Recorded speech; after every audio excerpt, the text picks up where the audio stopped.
Dans un instant, nous nous lancerons dans la chasse aux œufs de raie en Charente-Maritime. Ces capsules noires échouées sur les plages font l'objet d'un programme d'études et de conservation. Nous nous rendrons également en Dordogne. La ville de Sarlat a officiellement invité la reine d'Angleterre à découvrir son marché de Noël. Mais tout d'abord, la taxe d'habitation aura disparu en France dans 3 ans pour 80% des ménages. Un impôt qui n'a jamais existé sur l'île de Sein dans le Finistère.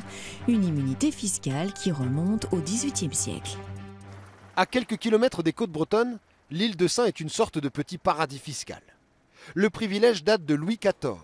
Ici, pas d'impôts locaux, donc pas de taxe d'habitation. Mais il faut tout faire venir du continent par transport payant. Alors pour les habitants, l'exonération est un juste retour des choses. On a un coût de la vie qui est plus important et on est moins taxé sur l'habitation. Pour sa maison de 400 mètres carrés, Didier-Marie Le Bihan ne paye qu'une taxe sur les poubelles de 360 € par an. Mais il n'y voit pas que des avantages. L'île ne compte qu'une centaine d'habitants l'hiver et des dizaines de maisons sont laissées vides toute l'année. Puisqu'ils n'ont rien à payer, certains propriétaires ne prennent même pas la peine de les entretenir ni de les louer.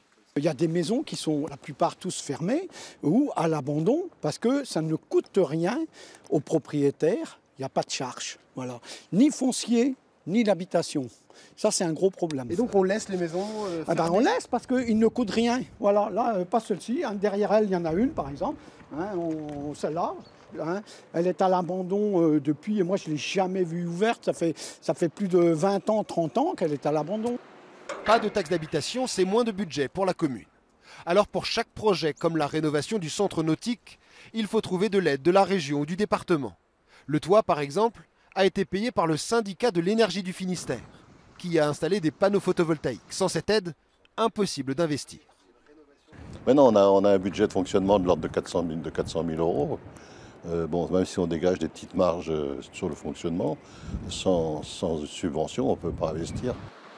Le maire dénonce aussi une injustice. Lorsque la taxe d'habitation sera supprimée à 80% sur le continent, l'île de Sein ne recevra évidemment aucune compensation. En revanche, ses habitants subiront, comme tout le monde, la hausse de la CSG. La ville de Sarlat se met à l'heure de Buckingham Palace. La municipalité a officiellement invité la reine Elisabeth II à se rendre sur son village de Noël, consacré cette année à la Grande-Bretagne. Voilà qui devrait faire plaisir aux nombreux sujets de Sa Majesté qui habitent en Dordogne. Ça date du 3 novembre.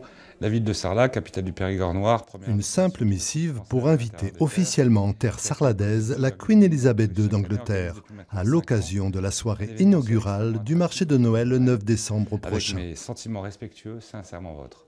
Il n'en a pas fallu plus pour que tout Sarlat en parle et que certains aperçoivent la reine un peu partout.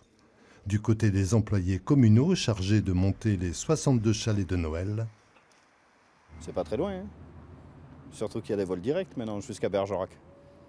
Donc elle peut. Hein. Même chose autour du marché aux truffes. Pas possible. Ça va faire venir du monde alors. Ça va faire vendre les truffes. Ça me dérange pas, mais ça me fait pas plaisir ni chaud ni froid. Hein. Surtout la reine. Enfin, elle a le droit de venir. Hein. Mais bien sûr qu'elle peut venir, la reine. J'ai appris avec un certain nombre de mes collègues que la reine avait pour plat favori les pommes de terre sarladaises. D'où l'idée de l'inviter officiellement à venir inaugurer le marché de Noël de Sarlat. Les avis sont partagés. Il y a ceux qui y croient. The Queen of England may be here on the 9th of December. Really? Et les autres, plus sceptiques. Je pense que ça va être un personnage plutôt cinématographique que la vraie reine d'Angleterre, je pense. Bon, le seul à savoir si la reine va venir... Et vous, Père Noël, vous y croyez? C'est peut-être le Père Noël. Ou pas. À la recherche des œufs de raie en Charente-Maritime, ces capsules rectangulaires font l'objet d'un programme d'études et de conservation. Les données récoltées permettront de mieux connaître le développement de cette espèce sur nos côtes. Une pêche à pied que vous n'avez sans doute jamais pratiquée. Ah, là, il y en a pas mal. Ramassez cette étrange capsule qui ressemble à un scarabée ou à une chauve-souris. Abandonnée par la laisse de mer, tout le monde en a déjà vu sans en connaître l'origine.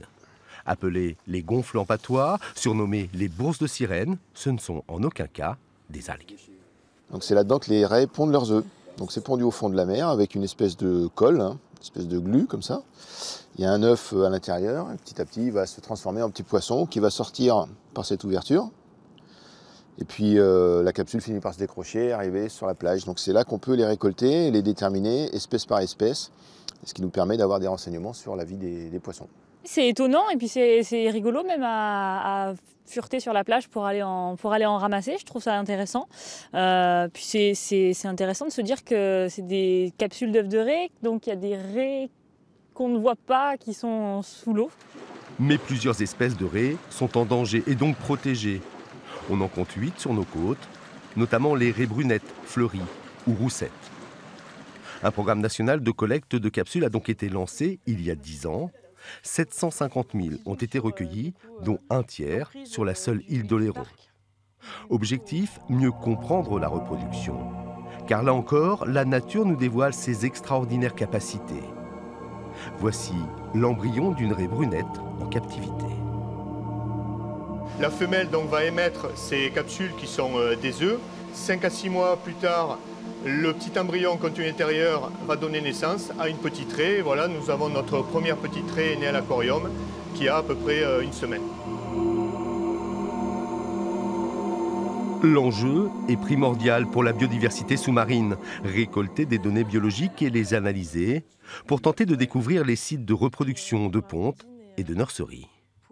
Le but final, c'est finalement d'en apprendre vraiment plus sur l'écologie, la biologie des raies pour pouvoir mettre en place des mesures de gestion et de protection des espèces dans le milieu naturel. Les raies font partie de l'ordre des sélaciens, les poissons cartilagineux, tout comme les requins.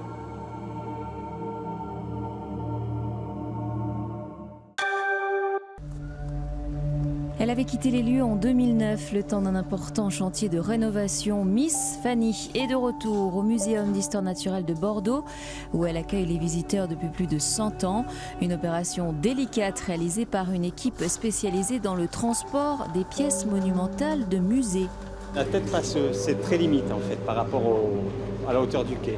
Le quai en fait est légèrement plus bas, donc c'est un système, nous on appelle ça des aiguilles. Ce sont comme les Romains en fait, ou les Égyptiens, on fait rouler la pièce sur des rouleaux, alors là métallique pour nous. C'est le deuxième mammifère à réintégrer le musée après le squelette de baleine long de 22 mètres installé cet été.